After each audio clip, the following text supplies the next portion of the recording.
How closely do you work with the director? Well, the director, I want to emphasize, is the final voice. He must be pleased and satisfied, and the two of us have to be constantly envisioning the ensemble, because you're doing a painting. You're not just you're not casting an isolated part. You have to find a blend. I don't want to use the word chemistry, but you're orchestrating an ensemble. And the director has in his head, and you try to satisfy that.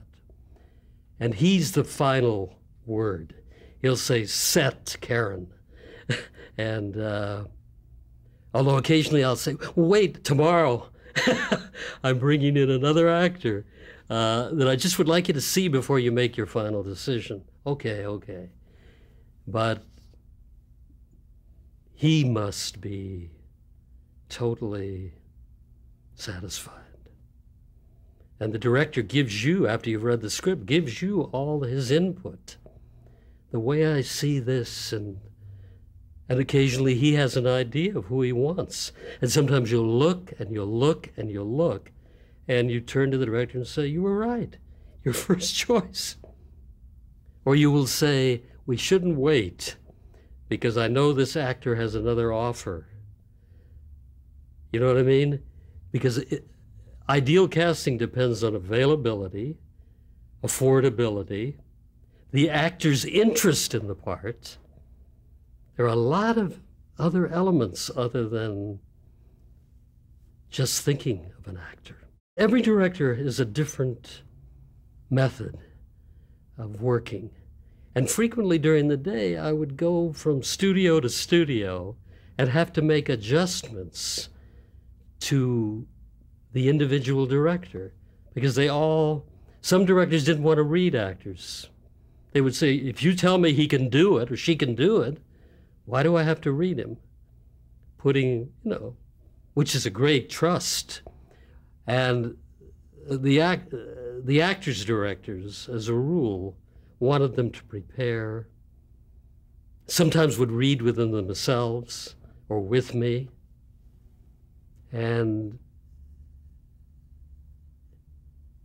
each director taught you something. I always say I had a bachelor's and a master's, but all these directors gave me my doctorate. Because their energy and their experience and their creative. And I worked with some of the great older directors at the end of their career, some of them even doing television, because they were no longer, accepted in the movie era. They were quite old. And so many new directors. And some of them are acquainted with the market, and others say, "I don't know really anybody." And they want you to educate them and introduce them. So it's just not a predictable profession, casting. You have to be aware of so many different markets, and new actors appear every day.